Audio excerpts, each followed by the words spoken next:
Ah, it's a little solo episode. Um, I haven't recorded in 2 weeks. October 6th was our last recording. Um, yeah. So yeah, Steven's not here because he had a little bit of an emergency to take care of. We were gonna record last week, but it seemed that he needed just another week off. We'll touch on that when he's back, probably at some point this week or next week. Um, but yeah, I mean, I've had a goals since the 6th, so this is just gonna be a little solo episode.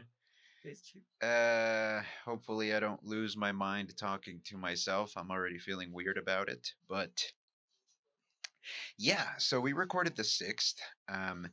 So these are the goals for the week of the. These are my goals and my scores for the week of the 6th. Um, and then so 13.5 out of 15. I'm happy about that. um and then we have the goals for the next week. It was me again because Steven, had a long period of time working on his stuff, so he needed some time off, but we'll touch on that when he's back, kind of like what it means to take weeks off, what it means to communicate. He didn't communicate the way I thought he should, but that's all good. Um, it happens. It's important to know how to resolve, um, differences. When you're in an accountability partnership, right? So that's super important. So we'll touch on that. But yeah, the 13th to the 19th, here are my goals. I got 14 out of 16. It was a good week, and I'll go over all of this stuff right now. Well, I guess I can get started, right? I guess yeah, I have 2 weeks to take care of here to go over. Hopefully, I remember lessons learned. Um, yeah, okay. So let's do this. Let's see how it is to do a weeklies alone, right? Sometimes your accountability partner won't be available. There might be an emergency, some urgency, and you gotta, I guess, sort of keep yourself accountable, right? So how do you do that? Okay, there we go. The week of the October 6th through the 12th. Um, let's hear the goals. So yeah, I got my to-do list items pretty good. I did not try to get the Adobe working. That's a work in progress. I guess other things just took priority. Um, I read the minimum of the 5 hours daily. I believe I read more than the 5 hours daily on average, which was good. I didn't. I'm in public once again, so I can't. I guess. Yeah. Um, couldn't accomplish that. That's been a big struggle. Staying away from the big P. Uh, but I guess when something, what does it mean to give up a habit? Um, I guess more so, what does it mean to have grown up under the idea that a thing was good for you, it was good, it was normal, and then once you get older, you realize it's not a good habit. It's not, um, and it's not even for me at least. It's not even really about religious reasons, right? It's a thing of, I guess you could say, morality, I suppose. But more than anything, it's about psychology, right? Psychological dependence on this stuff. The people that were there are leaving. Maybe I scared them away. Um, what does it mean to realize that something you thought was normal and good and everybody did it, which is true? Everybody, not everybody, but a lot of guys do it. What does it mean to realize it's not good, and how difficult is it to get rid of that habit? It really has been difficult. It's it's come to be, the watching porn. It's come to be a compensatory thing for me. It's like I feel down, I feel tired, I feel stressed. Oh, let me just, rub one out. Um, what is truly my issue with that is doing it as a habit, right? You don't want certain things to be habits. You want to have good habits, but I guess it's difficult to articulate. What is it that's there's the guy that was yeah that is wrong. To me, it's the psychological dependence, the sort of what it means to miss out on, actually, I guess having sex, right? It's a replacement thing. It's a compensatory thing for me at least. And I just don't want to have a compensatory mechanism for something that is so fundamental to life, which is, your seed. Um, and psychologically, like I've done this test many times, I just don't feel good when I do it every day, right? Even when I do it, a few days in a row, I start to get groggy, weird, but not like emotionally bad, just physically tired, or maybe I guess more irritable. It's totally possible that that's placebo thing, right? Like it's something I've convinced myself of. Um, but I guess to sort of wrap up on this, it's like it really comes down to the golden domino again, right? What is causing me to enable that, to enable myself to watch porn? Um, it's bringing the phone to the bathroom, so that's why next week I addressed that. But yeah, it seems like it's an ongoing thing. I've had better success, in the past 2 weeks. And it's an ongoing thing, when something is so entrenched into your brain circuitry, you know and society made you think it was okay and that it was good and celebrated. And again, there's nothing inherently wrong with it. I guess unless your material is sourced ethically, which most of it is not. Um, but yeah, it's an ongoing thing. It'll take a time to psychologically detach myself from it, from the act of wanking. But anyway, everything else was pretty good. I guess the only thing that is worth mentioning here, I drinking water every day, and again, we're in the October 6th through October 12th. I had 15 goals. Um, Smiling, journal entry, and gratitude journal. You know, as it kind of comes back to it, right? What are the little things that enable the bigger things? I guess again back to the golden domino. What are the little things, the little dominoes that can kind of stack bigger and bigger so that you can accomplish the bigger stuff, So that's what smiling is to me, the even the creatine, the gratitude journaling, the journal entry.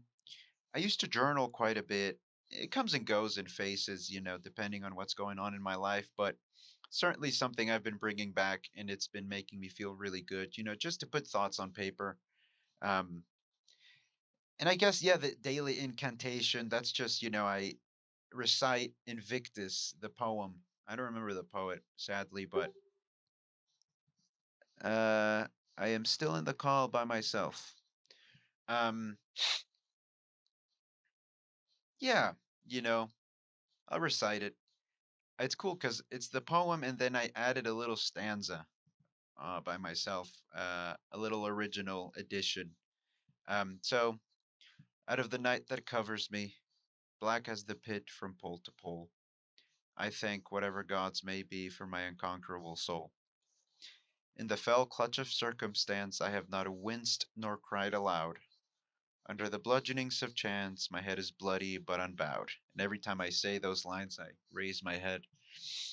Beyond this place of wrath and tears looms but the horror of the shade, and yet the menace of the years finds and shall find me unafraid.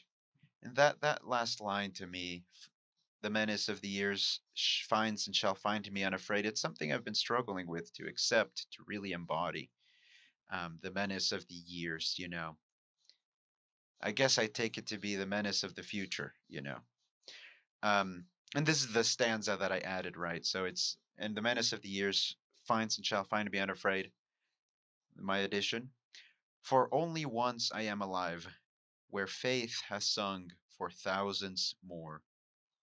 So I will smile when I arrive, indomitable to the door. Because, yeah, you're only alive once. You're only going to be yourself once in the history of the universe.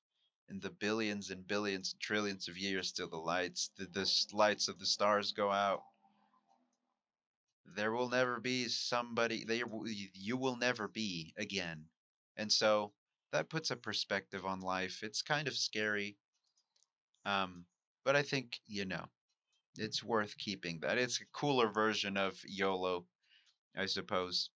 Um, So I will smile when I arrive, indomitable to the door. And I guess you can take the door to be anything, whether you're doing door to door sales or whether this door is just, whatever you want it to be.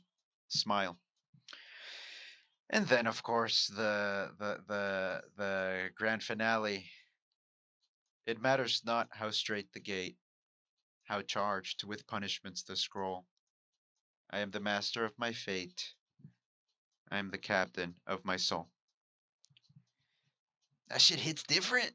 Anyway, um, no phone when going to bed and doing one special thing. I don't quite remember what was the special thing that I did. I guess I have it here in my phone. Oh, I called a couple of. Oh, yeah, I hung out with a friend of mine and his girlfriend. A good friend of mine that I made recently, actually, a few months ago. We've become quite close. He's a really great guy.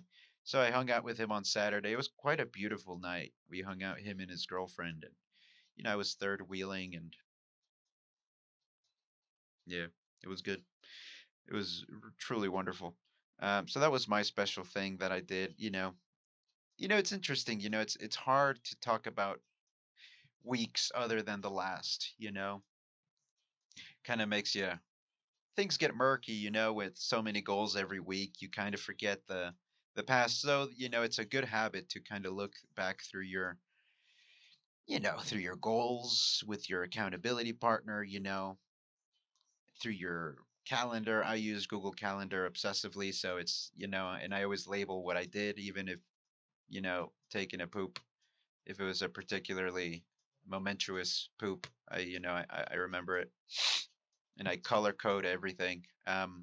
Or, looking back through your journal entries, whatever it is, it's good to look back at the near past. Um, and then Yeah, then we go to next week, right? This was the week that I thought we were going to record with Steven, but it seemed like he wanted another week off. So, kind of ticked me off. He told me last minute. But I think one thing I've been trying to work on, being a sensitive person, is to, first of all, not victimize myself. Um, and we all have things going on. Adulthood is quite a thing, and I have much to say about adulthood, uh, precisely of this, I guess, last week. So now we are on the week of October 13th through the 19th. I had 16 goals, and I did the thing again that I've done before, where I compartmentalize my goals.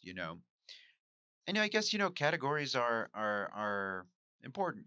Some goals are for you, some goals are for your work, some goals are for your emotional state of being. Some goals are for your health.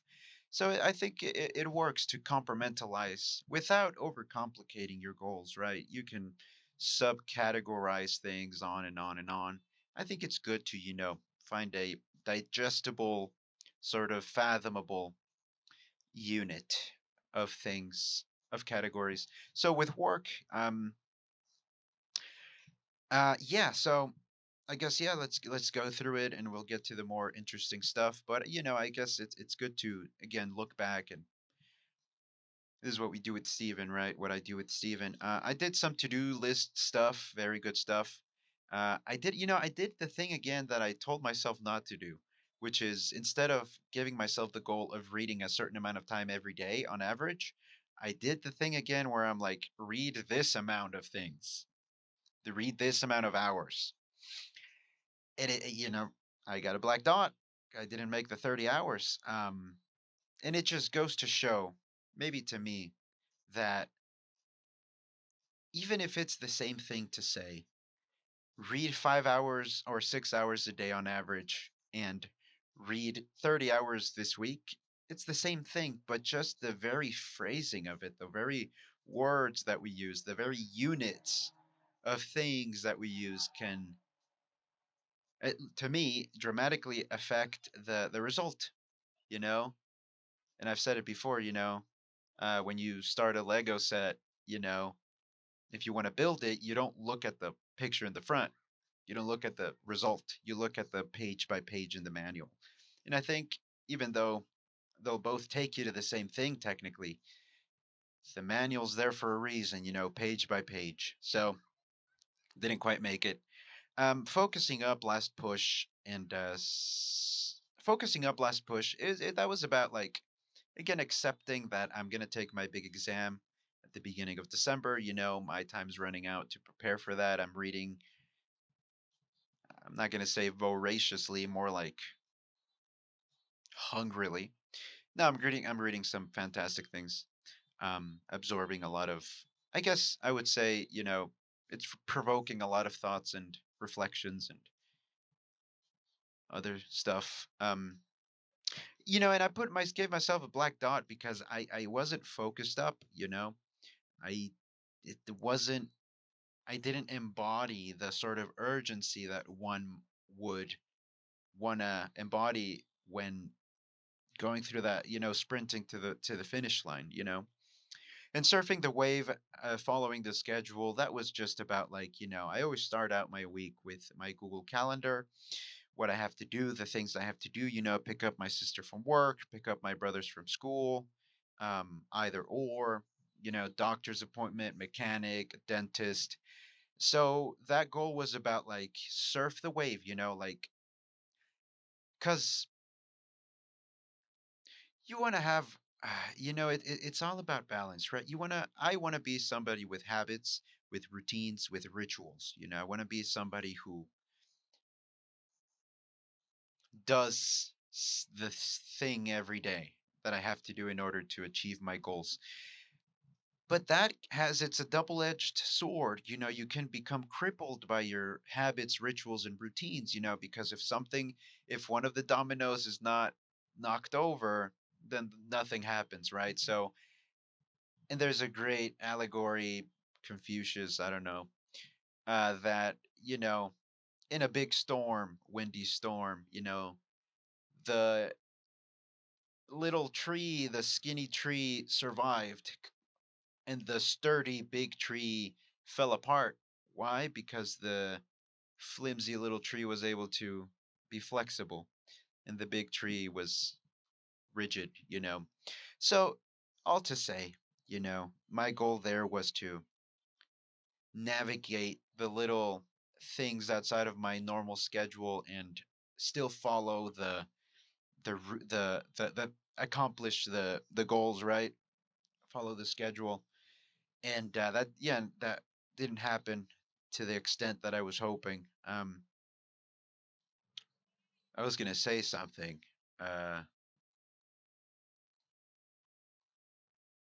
yeah, it's about flexibility and oh yeah, I remember now. There's a book that I never read, Atomic Habits, I think, and it says something about you don't rise. The quote was something like this, right? It's you don't rise to the level of your habits, you fall to the level of your systems, something like that. I'm not quite sure what it means, but what I take it to mean is like you don't you're not going to always accomplish the good habits, right? You're not always going to be hitting all the targets, but when you fall, when you're low, if you have a sort of system protocol, a sort of safety net of like, this is what I have to do in order to accomplish this, um that's better. um But anyway, Black Dot.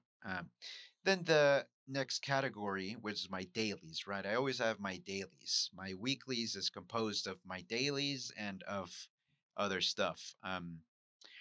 Everything was good, very good stuff. Just the no phone in the restroom, right? I was talking about it earlier. The golden domino for me to avoid putting myself in a position where I desire to watch pornographic material and um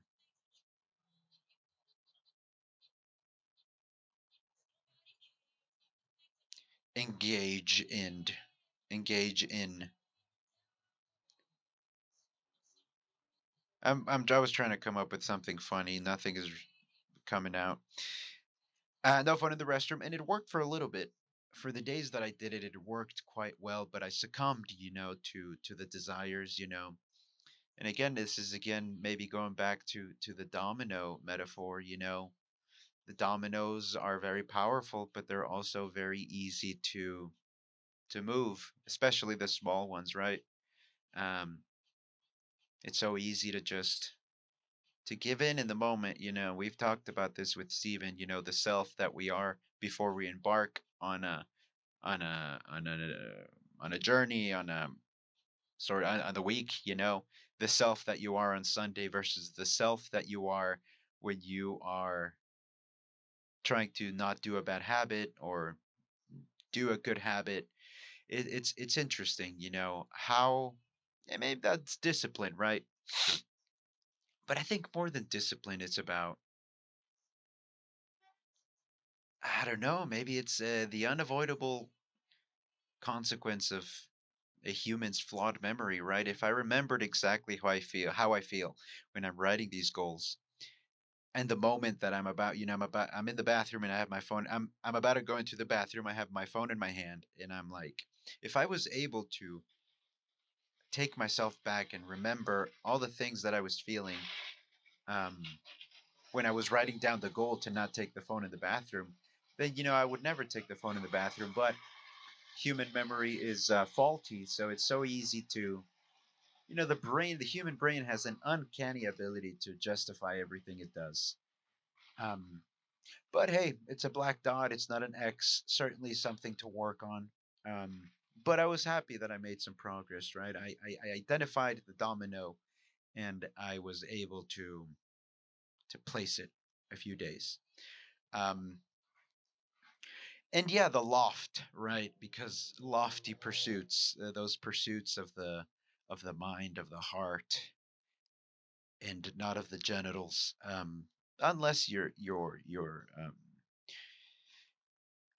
coitus is celestial and ceremonial. Otherwise, it's not lofty. Um, the journal entry. Why did I give myself a star? You know what? Let me go. Oh my goodness, I missed out. Okay, let me go to the special section category before I touch on the journal entry with the star. Um, Open mic, right? I wanted to touch upon this for the week of the 6th through the 12th because that was also a goal, do the open mic, breathe and let go. That was my goal for the week prior. And then for last week, the next week, um, the goal was open mic question mark. Um, so I love comedy. I love doing comedy, stand-up comedy specifically. I'm not super good at it. I'm not good at it. Um, so yeah, I have some funny stuff. I think funny material, but I used to do it quite often. In just waiting for people to go, but I guess it doesn't really matter, dude. Who gives a shit? And I say that when they're gone. What Anyway, open mic. I love doing comedy. I've done some stand up comedy shows. I've put together some stand up comedy shows. It's something that I it's an art form that to me is unlike anything else. And not to romanticize it, although we can romanticize any art form, but to me, there's just something so beautiful about you and the microphone, right? And obviously, it's fueled by some narcissism, some lack, a great lack, a wish to I wish to be validated. I wish to be validated in my fantasy that what I have to say matters, and it's so interesting, because when you make art or you make music, I suppose, you want to elicit in the listener, in the consumer, in your reader, you want to elicit some primordial human emotion, right? You want to move them to tears, or you want to move them to to reflection, and you want to make sure they remember. Um, but maybe it's more vague, right? When you're writing something, you want to make people think, you want to make people feel, right? When you compose music, you want to help people, you want to make people remember something or imagine something. But with comedy, you want to make them laugh. And it's harder to make somebody laugh than it is to make them cry. Anyway, this is not about my love of stand up. It's more so about my last few failures on stage. I've been telling jokes that I think are pretty hilarious, and I stand by that. But so the week of the 6th through the 12th, I gave myself the goal of breathing and letting go, because I had gone the week prior to the open mic, and I was so shy, and I was so small on stage. I felt small. I felt lacking confidence. I felt weak. Like I didn't believe what I was saying. And that's a whole other bag of worms, can of worms, bag of apples. Um, so I had given myself the goal of let go. And I did. I did let go that day. And man, complete silence. And I didn't really understand why, because the joke is hilarious.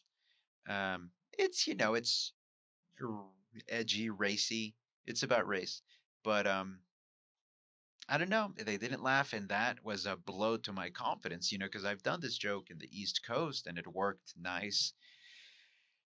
And then I did it here.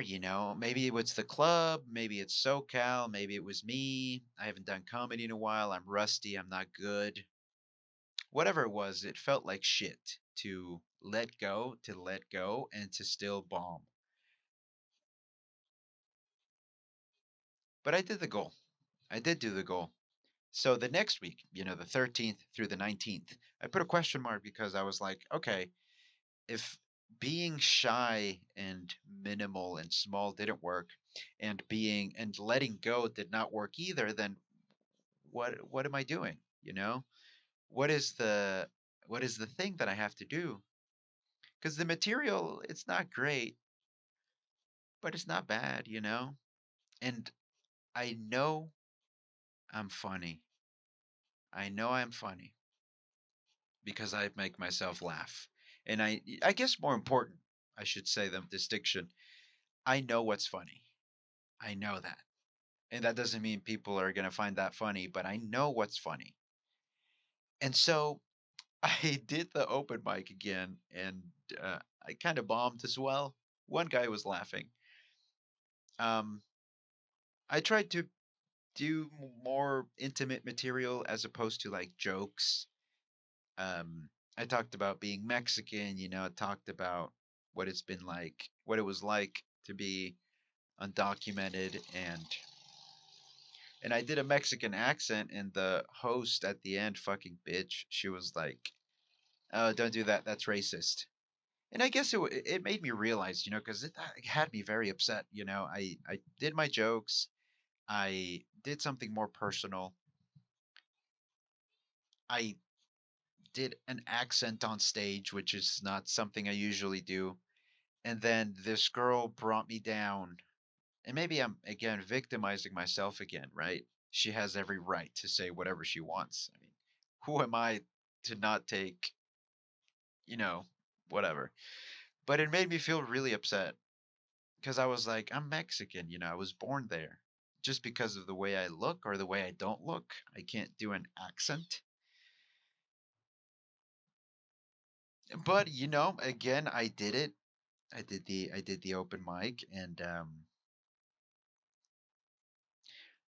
I'm gonna keep going. I love comedy, and I it's something that I want to be good at for one reason or another. Maybe there's a not so hidden desire to be seen and to have fame and to have renown and to whatever, for sure.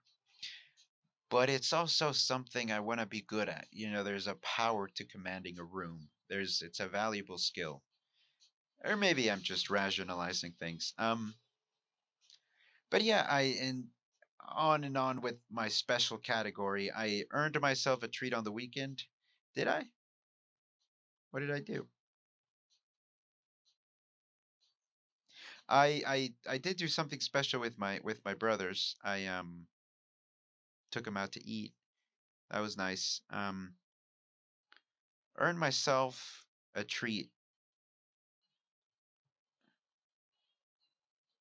You know, I think I did it because I bought myself like a drink or something, like a nice drink. Huh. Maybe I didn't treat myself to something special. Earned myself a treat on the weekend. What did I do? Gosh, I don't really remember. And I can't see it in my calendar either. Should I take it out? I mean, going out with my brothers was a treat for me. I'll leave it there because I felt happy on the weekend and I felt like I enjoyed my weekend because I put in a good week. But anyway, back to the goals, right? The journal entry. So I had what I think, or at least have rationalized was my, I guess, my official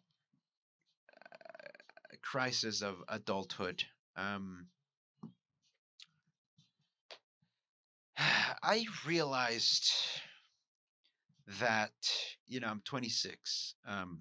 Quite late to realize that I'm an adult, maybe, but I realized that I am not. I realized a couple of things. I got into a big argument with my parents. Um, I guess for some general context, not that it matters. I've had issues with my parents. I love them deeply and I know that they love me, but they have their flaws. And I think to me, the person who I kind of crash with a bit more is my dad. Because in my opinion, in my view, he's somebody who refuses to be wrong or to prove that he's wrong. Which is funny because I've been told that by a very close friend of mine a few weeks ago, which crushed me. But we're all hypocrites. But I deeply dislike that about my dad. And so that just means we have a lot of moments where I just disagree with the things he says, with the way he looks at things, with the way he is. And I know he loves me and I know he wants the best for me and I know he's proud of me. I know those things, that there's no doubt about that. But man, his personality can be, to me, a lot to to accept. And over the weekend I was going through um I was checking how much money I've given him in the past year and a half or so. And it was a number that made me upset because I had not counted. It was quite a bit of money. I guess doesn't matter. I don't know. There's a big thing in American society where it's taboo to talk about money. It was an amount of money that was substantial,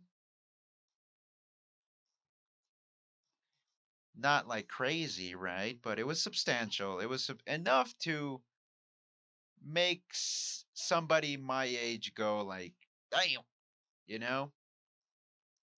And I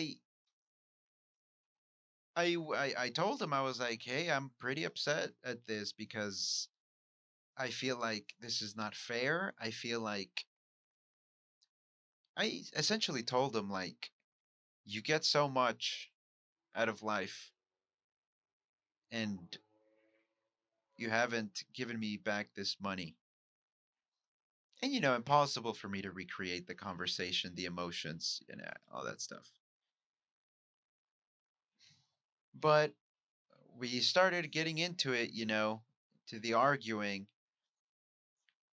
And at some point, he was bringing things up that were quite, um, that left me speechless in terms of like he was right. As much as I dislike some of his traits, he has a good he's good at pointing out my hypocrisies, even though he's not good at recognizing his own, but he's good at pointing mine out. And goodly so. Uh, he was saying some, making me see some things, and at some point I was so mad and so overwhelmed with emotions that I couldn't speak. I was so mad and I wanted to say so many things. I had like a year's worth of thoughts, and it's been, it's been a stressful time for me. Not to say it hasn't been for other people, but for me, it's been a tough time these past few months. With my dad's health condition, with the political state of the world. Uh, if I allow myself to, with the interesting political circumstances, to if I allow myself to abuse the euphemism. Um, the thing with Yale, my exam. My little brother's he has autism. He has not been doing well. It's just that so much stuff keeps piling on and on and on, and I'm not good at handling that amount of stress. Sometimes I feel like I'm, and maybe a very arrogant thing to think, but I feel like I'm dealing with stress that I shouldn't be dealing with. That I should be dealing with when I'm older, when I have a family of my own. And so, yeah, you got into it with my dad and with my mom as well. And my mom has this habit of siding with my dad and not saying anything when, and it wasn't like a huge fight, right? But it was, voices raised their volume. And it felt like in my head that my mom and my dad were ganging up on me, where I know that's not true. And earlier that day, at that moment before we got into it with my dad, I had asked my mom if I could take some food from her fridge because I live in the unit next to hers with my sister. And in one house is all my little brothers and my parents, and in the other apartment unit is me and my sister. And my mom wasn't like, she was like, well, you can take some, just don't take too much food because it's more people here. And that struck me at a fundamental level. I was like, my mom's not letting me eat the food in the fridge? What a bitch, you know? Obviously, completely reasonable. I'm fucking 26, and anyway, it struck with me. I was like, ah. And then the thing with my dad, and I was getting into it with my parents, and at some point I couldn't talk. I was so overwhelmed with emotion. I couldn't articulate anything. I didn't even know what I was thinking. And I just left. And I was like, I'll leave. I'm going to leave. And I started crying. And I went to my mattress and I started crying, and I felt bad because, yes, I've given a lot of money, what I consider to be a good amount of money, to my dad. Even though he's taught me his whole life that a father's job is to provide for his family, and he has needed my help to do that. But in my head, I'm like, well, why should I? It's not my job. And I'm also like, why isn't my mom feeding me?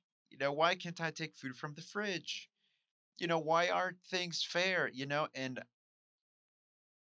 I'm not a kid anymore. And it hurt. It hurt. some crises, existential crises, hit you right then and there. I feel like other crises take a while to sort of settle in, and or they come in waves, right? But it just made me think, this whole thing about the money with my dad, about like feeling this sort of entitlement, which is not good or bad, but entitlement nonetheless, to for me to go up to him and be like, "Hey, I've given you a lot of money. Where's my money? When are you going to pay it back?" That sort of, I'll say, arrogance.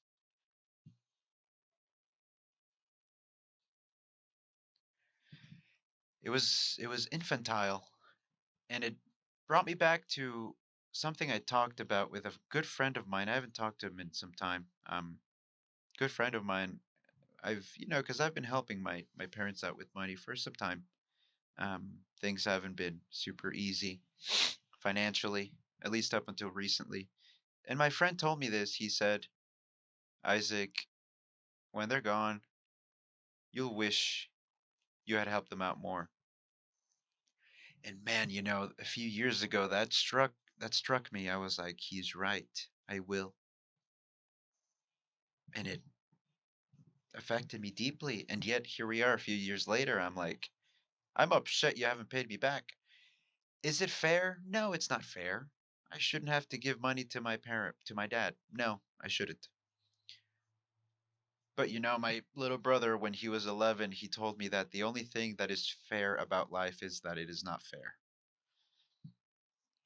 And I was crying, and you know, that moment where you're crying by yourself and life stands still, and your head is burrowed under the sheets, under the soft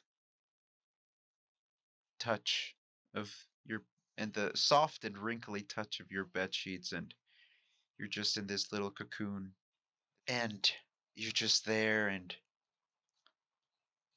in this little cocoon of where time is still and your emotions are numb, and you know what you feel but you don't know what it's called, and you're scared that you'll forget what it's like to feel that like you just cried. But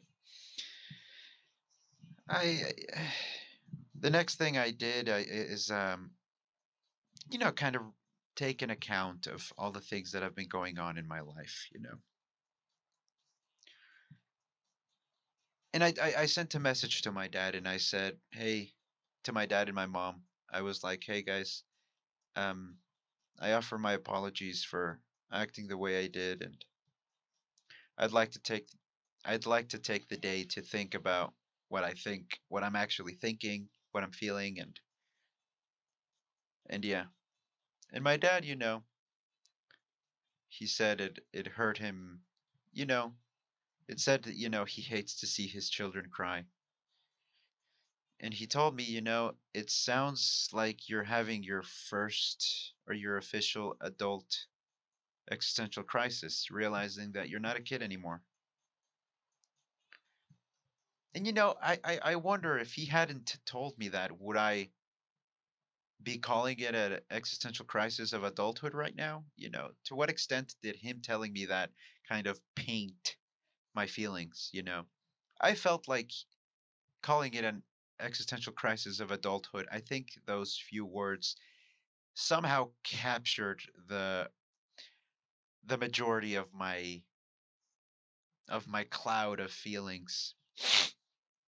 And so, why am I putting a star on the journal entry?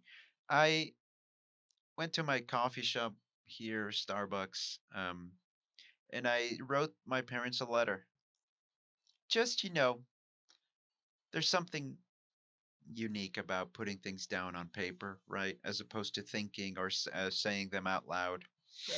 There's a sort of, and I don't want to get into this whole conversation about what does it mean to put thought into word. That's a conversation for another podcast, whatever. Um, but I just feel like when you write things down, it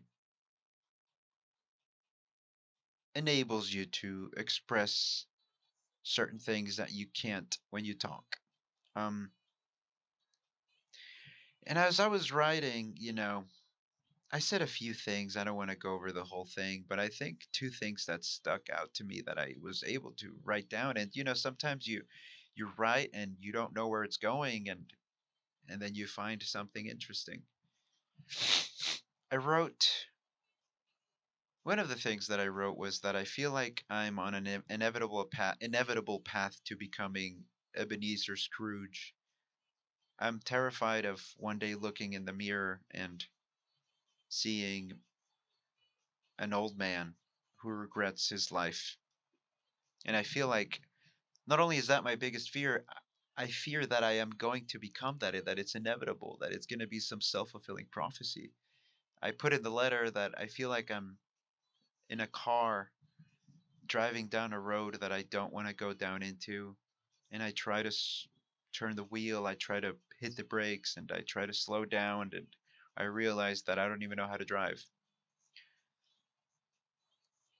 Some Another thing I put in the letter was I thought my youth was gonna feel like a dream, but I feel like I already woke up.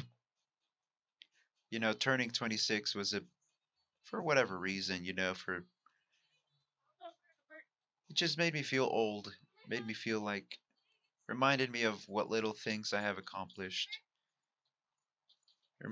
It was I don't know, it felt like a reminder that what few things I have done out of the things that I want to accomplish, how far I am from being the person I dreamed I would be at this age, the person I fantasized to be. I don't know. If turning 26 felt like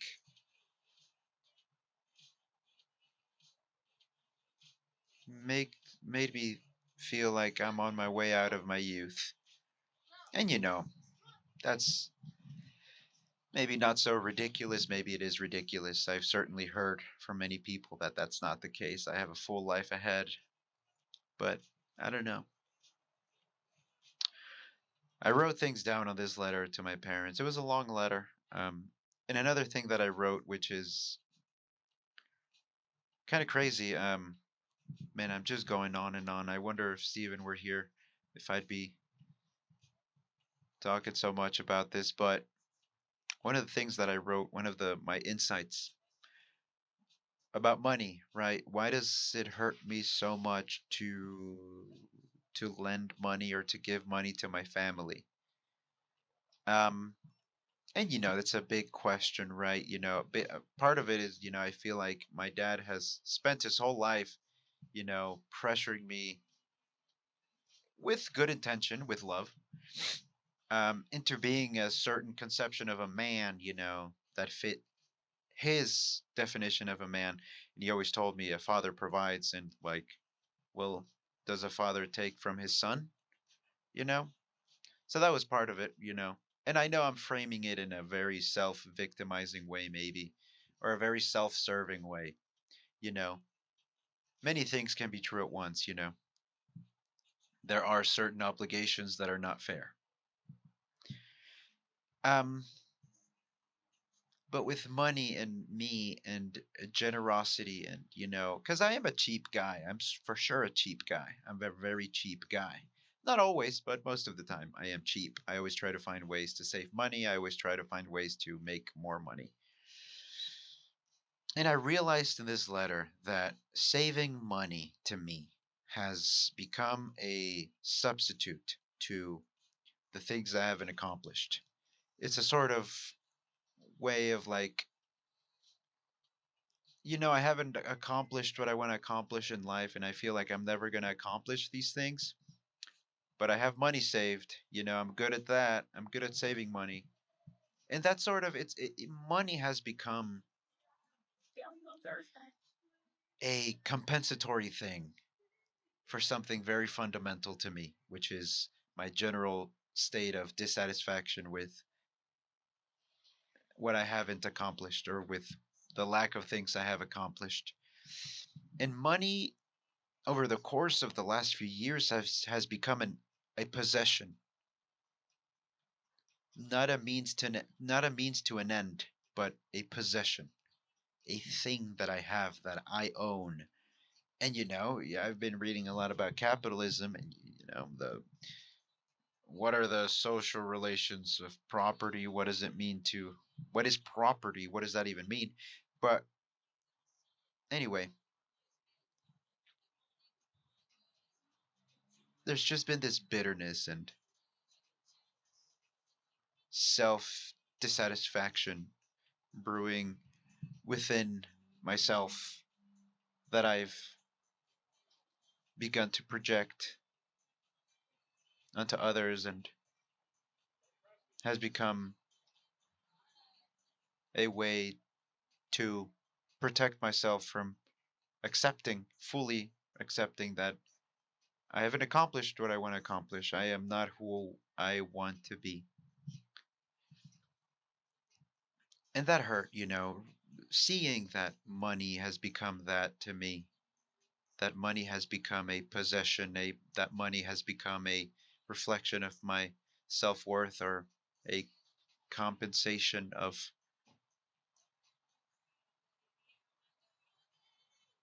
that money has become something to compensate for the distance between who I am now and who I want to be or who I thought I would be at this age. And that's a bad thing. That's certainly and not a good thing, I'll say. It's not a good thing, and it's not something you can change from day to night, but it was a great reminder of many things. Is it fair that I have to give money to my dad? At some point the question even becomes silly. It sucks. Yeah, I don't like it. I don't like the amount that it is. But man, if I can help out my family, it's not for my dad, it's so that they can pay rent. It's so that they can have food on the fridge.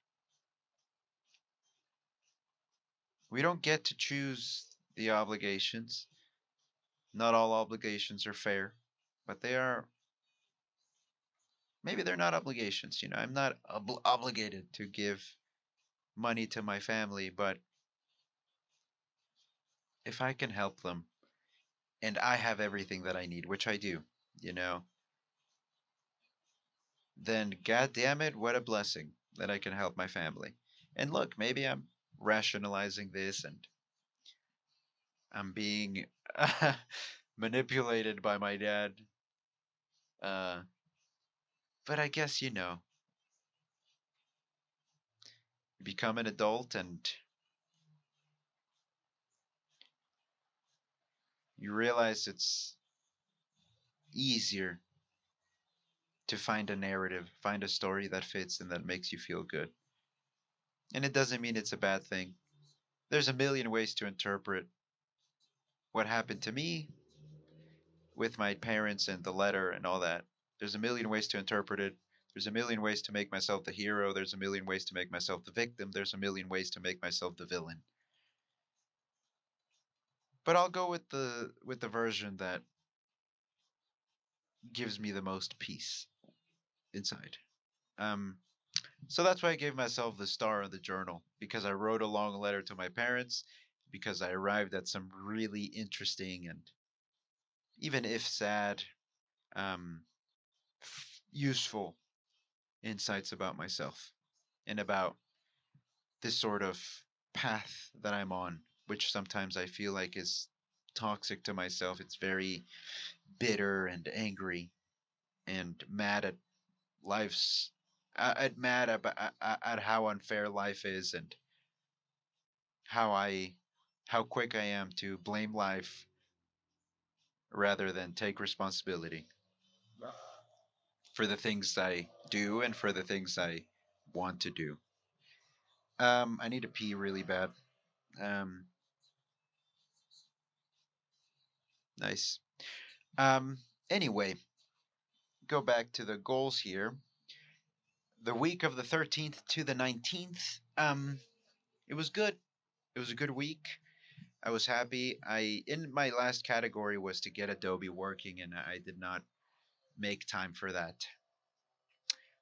I got a 14.5 8.5 out of 16. Cool.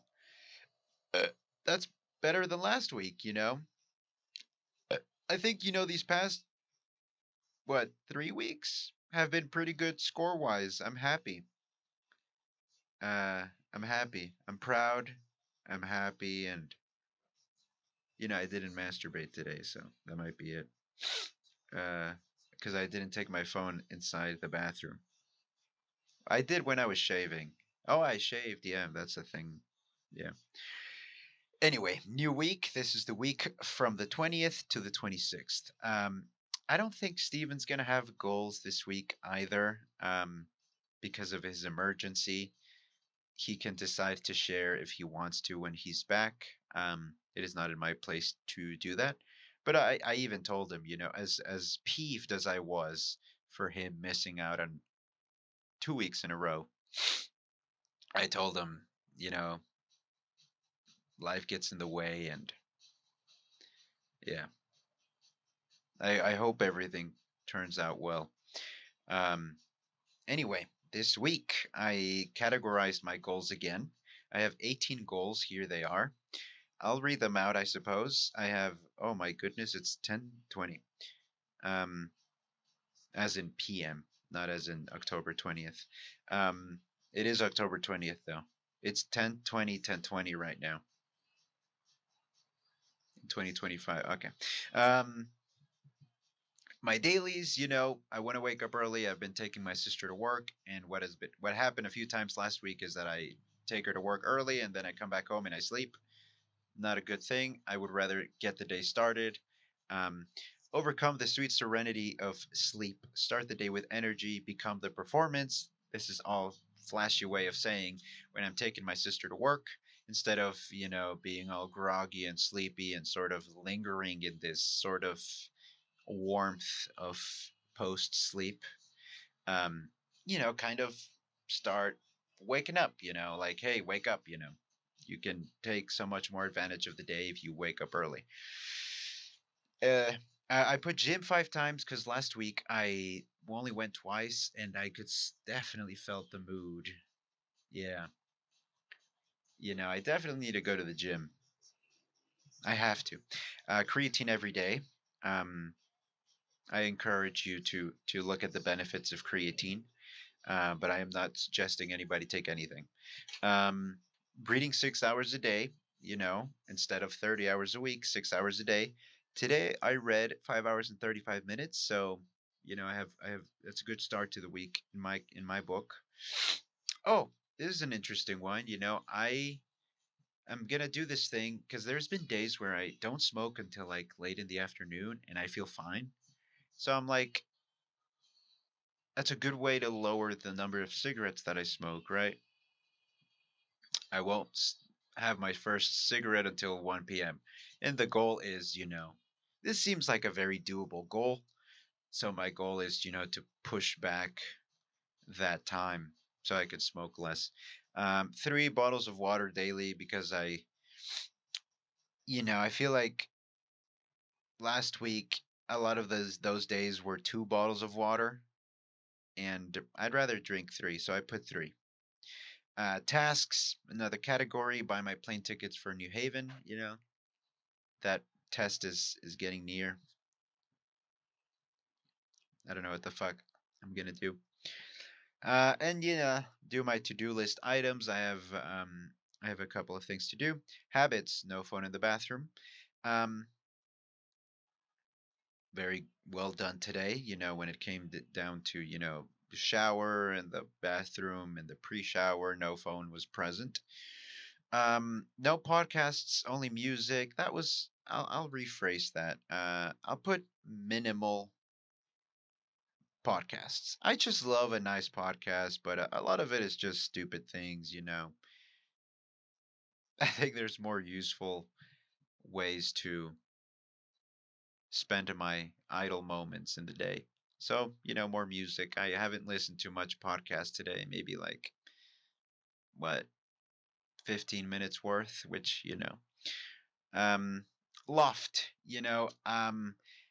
daily incantation, smiling. I think, oh, Oh, the journal entry, the gratitude entry. Okay, so reset just means it was a long week yesterday. It was emotionally tiring. So I don't exactly know what a reset means. That's the danger, right, of putting vague goals, abstract goals. What does it mean to reset? What does it mean to put a goal that means nothing or that means a million things? I just need a mental reset, and I think the way to accomplish that is going to be thinking more, reflecting more throughout the week, being grateful, and reminding myself of what I've learned last week, last weekend, which this call with myself has been very useful for. Accept the last push. This is me accepting the fact that this is my last push and acting accordingly. Stephen had something similar a few weeks ago, like accept the sacrifice or embrace the sacrifice. It's one thing to say, like, oh, yeah, this is the last push until my exam. It's another thing to embody your words. So this is my attempt to accept the fact, accept reality. And surrender control, that just means, I guess surrendering control in a way is like my sort of way of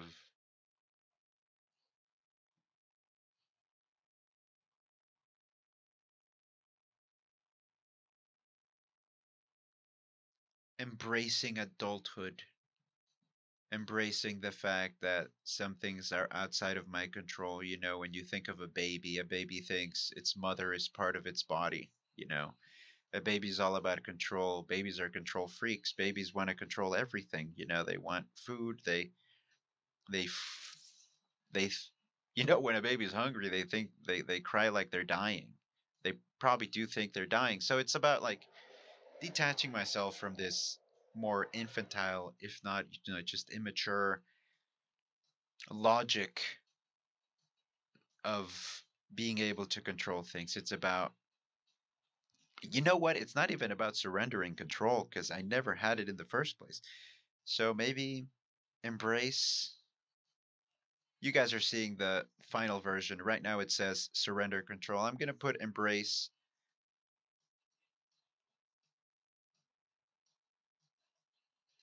the lack of control. Accept. Accept. Let's put accept. Accept the inherent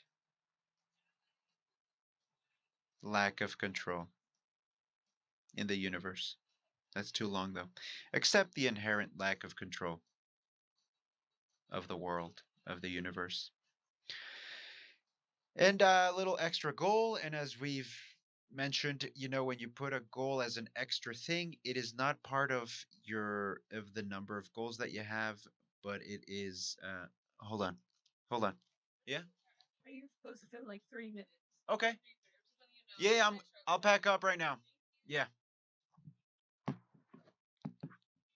Yeah. Sorry. I have to get up.